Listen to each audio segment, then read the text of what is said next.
Hello, my dear friends. Welcome to my YouTube channel, Prahari's Care. So, we were discussing about the Kargil War, no? Kargil വാറിലെ ആ ഒരു ബാക്ക്ഗ്രൗണ്ടും ലൊക്കേഷനൊക്കെ നമ്മൾ discuss ചെയ്ത് കഴിഞ്ഞു. അപ്പോൾ സംഭവം എന്ന് പറഞ്ഞാൽ പാകിസ്ഥാൻ്റെ ഒരു മിസ് അഡ്വഞ്ചർ ആയിരുന്നു. അതായത് ജിഹാദികളാണ്, മുജാഹിദീനാണ് ഉഗ്രവാദികൾ കടന്നാക്രമിക്കുന്നത് പോലെ കുറച്ച് പേര് പർവ്വത നിരയിൽ ഇന്ത്യയുടെ LOCയിലേക്ക് കയറി വന്നതാണ് എന്നുള്ളൊരു ധാരണയിലാണ് അവർ ഡ്രസ്സുകളും കാര്യങ്ങളൊക്കെ തേടി. In the disguise of a militants approach, actually they were the pure regular army personnel, paramilitary personnel of Pakistan. Otherwise ഇത്രയും ഒരു ഹൈ ആൾട്ടിറ്റ്യൂഡ് വാർഫെയറിൽ അവർക്ക് സ്റ്റാൻഡ് ചെയ്യാൻ കഴിയില്ല. സാധാരണ ഒരു വ്യക്തിക്ക് അവിടെ പ്രോപ്പർ ട്രെയിനിങ് ഇല്ലാത്തൊരു വ്യക്തിക്ക് അവിടെ അതുപോലുള്ളൊരു കഠിനമായ ഒരു സ്ഥലത്ത് സർവൈവ് ചെയ്യാൻ കഴിയില്ല ഇത്രയും സമയം. കാരണം അവരിപ്പോൾ കയറി വന്നത് എന്ന് പറഞ്ഞാൽ ഫോർ 2-3 ടൈംസ് കംപ്ലീറ്റ് വന്നിട്ട് ഇന്ത്യയുടെ മുകളിൽ ആധിപത്യം സ്ഥാപിച്ച് ഒരു പർട്ടിക്കുലർ പ്ലേസ് ഓഫ് ഡോമിനേഷനിൽ നിന്നുകൊണ്ട്, പൊസിഷൻ ഓഫ് ഡോമിനേഷനിൽ നിന്നുകൊണ്ട് ബാർഗെയിൻ ചെയ്യുകയാണ് അവരുടെ ലക്ഷ്യം. അബൌട്ട് ദി കാശ്മീർ ഡിസ്പ്യൂട്ട് അവർക്കൊരു upper hand. They wanted to internationalise the subject and also take advantage of by bargaining. Okay, so നമ്മൾ ഇതിൻ്റെ ഒരു ടൈം ലൈൻസ് തയ്യാറാക്കിയിട്ടുണ്ട്. ഡേറ്റ് വൈസ് നമുക്ക് ഒന്ന് പരിശോധിക്കാം ഏതെല്ലാം ദിവസം. കാരണം ഇത് വന്ന് ഭയങ്കര സംഭവമായിപ്പോയി. നമ്മളാണെങ്കിൽ ഒരുപാട് മൊബിലൈസേഷൻ നടത്തി. ഒരു 8 ഡിവിഷനോളം ആളുകൾ അവിടെ വന്നു. 2 lakhs പീപ്പിൾ, 2 lakhs പട്ടാളക്കാർ റെഡിയായിരുന്നു ഇതിൻ്റെ കൗണ്ടർ ചെയ്യാൻ വേണ്ടിയിട്ട്. എന്താ ഒന്നും അറിയില്ല. കംപ്ലീറ്റ് ഓൾ ഔട്ട് വാറിലേക്ക് പോകുന്നൊരു സിറ്റുവേഷൻ പോലെ പ്രതീതിയാണ് ഉണ്ടാക്കിയത്. സോ ഓരോ ദിവസം എന്ത് നടന്നു നമുക്ക് നോക്കാം. 3rd May, ഇതെല്ലാം നമ്മൾ പറയുന്ന 1999, അതായത് 1999 കാര്യമാണ്. May 3, a Pakistani intrusion in Kargil district is reported by local shepherds. ഒരു ആട്ടിടയനാണ് വന്ന് പറഞ്ഞത്. അപ്പോൾ ഈ ആട്ടിടയൻ വന്ന് പറയുമ്പോൾ തന്നെ അത് ഒരു എന്താ പറയുന്നത്, പട്ടാളക്കാരുടെ യാതൊരു പ്രസൻസും ഇല്ലാത്ത രീതിയിൽ ഇവർ കണ്ടതുകൊണ്ട് എന്താപ്പോൾ ഇതിൻ്റെ മുകളിൽ ആളില്ലല്ലോ, എപ്പോഴാണ് അവർ വന്നത്, അങ്ങനെ ഒരു ഡൗട്ടിൽ ഇദ്ദേഹം വന്നു. അയാൾ ഒരു വളരെ വേണ്ടപ്പെട്ട ഒരാളാണ്. അയാളുടെ പേരായിരുന്നു Tashi Namgyal.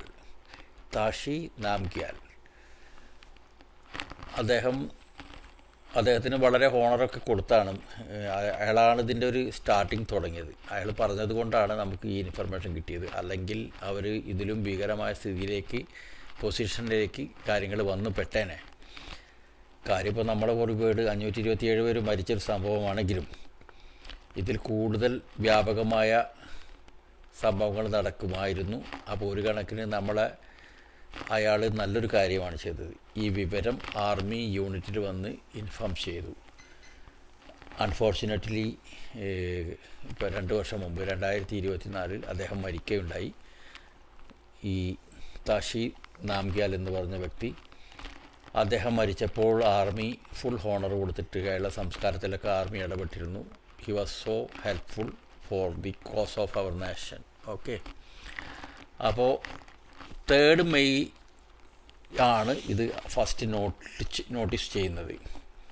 Okay, 5th May, Indian army patrols are sent out. 5 Indian soldiers are captured and killed. നമ്മൾ പട്ടാളത്തെ അയച്ചു, പക്ഷേ അവർക്ക് അറിയാമായിരുന്നു ഒരുപക്ഷെ ഈ ഷെപ്പേർഡ്സ് വരുന്ന കണ്ടപ്പോൾ തന്നെ അവർ അലർട്ടായി കാണും. അപ്പോൾ നെക്സ്റ്റ് ഡേ നമ്മൾ, അതായത് 5-ാം തീയതി, നമ്മളൊരു പെട്രോളിംഗ് പാർട്ടി അവിടെ വിട്ടു. അവരെല്ലാം ഈ പാകിസ്ഥാൻ ആർമി അവർ പിടിച്ചു. 5 സോൾജേഴ്സ് ഉണ്ടായിരുന്നു. അവരെ ക്യാപ്ചർ ചെയ്തിട്ട് അവരെ subsequently killed. 9 May, heavy shelling by the Pakistan army damages Indian ammunition dumps in Kargil. കാർഗിലിൽ നമ്മുടെ ആമിനേഷൻ ഡംപ് ഉണ്ടായിരുന്നു, അതെല്ലാം അവർ ഷെല്ലിങ് ചെയ്തിട്ട് തകർത്ത് കളഞ്ഞു. ആര്? Pakistan. 10th May, multiple infiltrators across the LOC are confirmed in Dras, Kaksar and Mushkoh sector. ഈ 3 ഇടങ്ങളിലാണ് വ്യാപകമായ ഇൻഫിൽട്രേഷൻ, കടന്നുകയറ്റം, നുഴഞ്ഞുകയറ്റം എന്ന് പറയുന്ന സംഭവം നടന്നത്. 10 Mayക്കാണ് നമ്മളിത് കംപ്ലീറ്റ് ഇങ്ങനെ അറിഞ്ഞു തുടങ്ങിയത്. 18 May, heavy mobilisation and troop movement observed after 18th May CCS meeting. നമ്മളെ കോർ കമാൻഡേഴ്സിൻ്റെ ഒരു മീറ്റിംഗ് നടന്നു.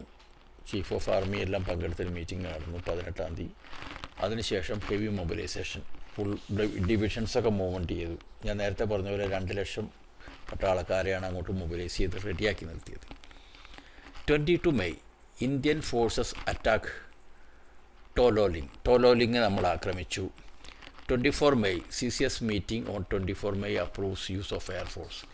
24 Mayക്ക് നമ്മൾ മനസ്സിലായി ഇത് കരസേന കൊണ്ട് മാത്രം നടക്കുന്ന കാര്യമല്ല, എയർഫോഴ്സിൻ്റെ ഹെൽപ്പ് വേണമെന്ന്. അങ്ങനെ എയർഫോഴ്സ് എയർ സ്ട്രൈക്ക് തുടങ്ങി 26 Mayയിൽ. അപ്പോൾ ഒരുപാട് പൊസിഷനൊക്കെ അവർ ഫയർ ചെയ്ത് തകർത്തു. But unfortunately 27 May, 1 IAF MiG-21 and 1 MiG-27 aircrafts are shot down by surface-to-air missiles. Surface-to-air missiles കൊണ്ട് 2 എയർക്രാഫ്റ്റാണ് ഇന്ത്യയുടെ അവർ തകർത്തെറിഞ്ഞത്. എയർ ഡിഫൻസ് കോർപ്സാണ് അത് ചെയ്തത്. അത് അവരുടെ എയർഫോഴ്സ് വന്നിട്ടില്ല, but surface to air missiles അടിച്ചിട്ടാണ് അവർ തകർത്തത്. So we were feeling the heat then. നമ്മുടെ 2 എയർക്രാഫ്റ്റ് വീഴാന്ന് പറയുമ്പോഴത്തേക്കിന് ഭയങ്കര സംഭവമായി. Flight lieutenant Kambampati Nachiketa MiG-27 പൈലറ്റായിരുന്നു. അദ്ദേഹത്തിനെ അവർ ക്യാപ്ചർ ചെയ്തു, ഹാക്ക് പെട്രോൾ ആൻഡ് ഗിവൺ POW സ്റ്റാറ്റസ്, അതായത് പ്രിസൺ ഓഫ് വാറിൻ്റെ സ്റ്റാറ്റസ് കൊടുത്തു.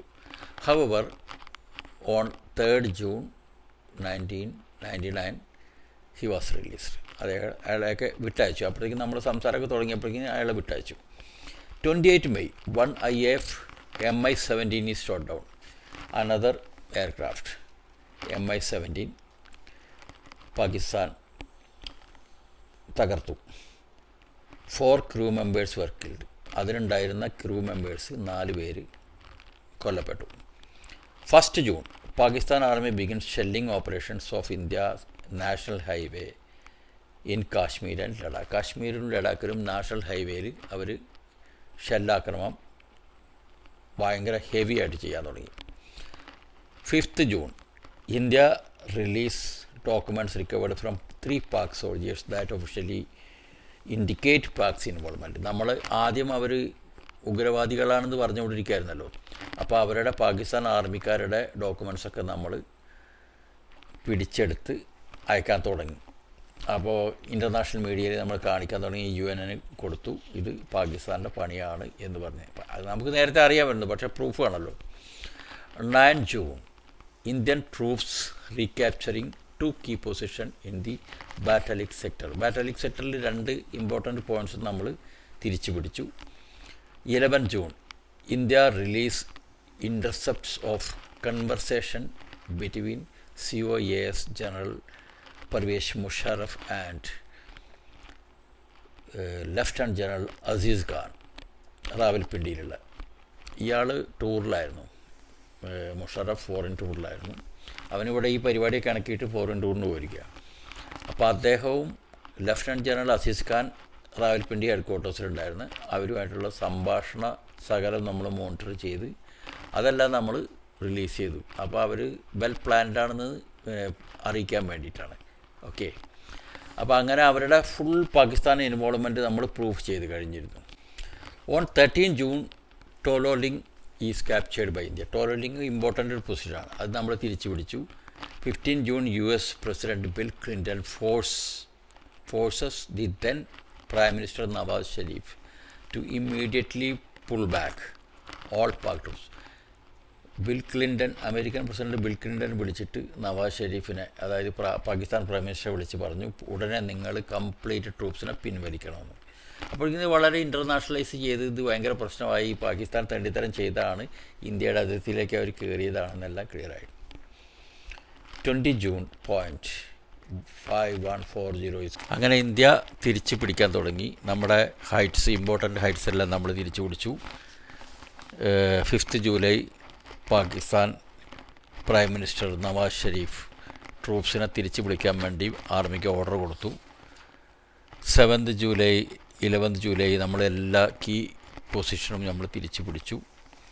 ഓക്കെ, ടൈഗർ ഹില്ലെല്ലാം നമ്മൾ തിരിച്ചു പിടിച്ചു. ബട്ടാലിക്കൽ കംപ്ലീറ്റ് രണ്ടാമത് നമ്മൾ ഡോമിനേറ്റഡായി. പാകിസ്ഥാനി തിരിച്ചു പോകാൻ സമ്മതിച്ചെങ്കിലും പിന്നെ അവർ 1-2 ദിവസം നിന്നു. അതിനിടയ്ക്ക് അടൽ ബിഹാരി വാജ്പേയി ഓപ്പറേഷൻ വിജയ് ദിവസ് ഡിക്ലെയർ ചെയ്തു. ഓക്കെ, നമ്മൾ ജയിച്ചതായിട്ട് പ്രഖ്യാപിച്ചു. പിന്നെ പാകിസ്ഥാനുമായിട്ട് സംസാരിക്കാൻ കുറച്ച് കണ്ടീഷൻസൊക്കെ നമ്മളന്ന് വെച്ചു.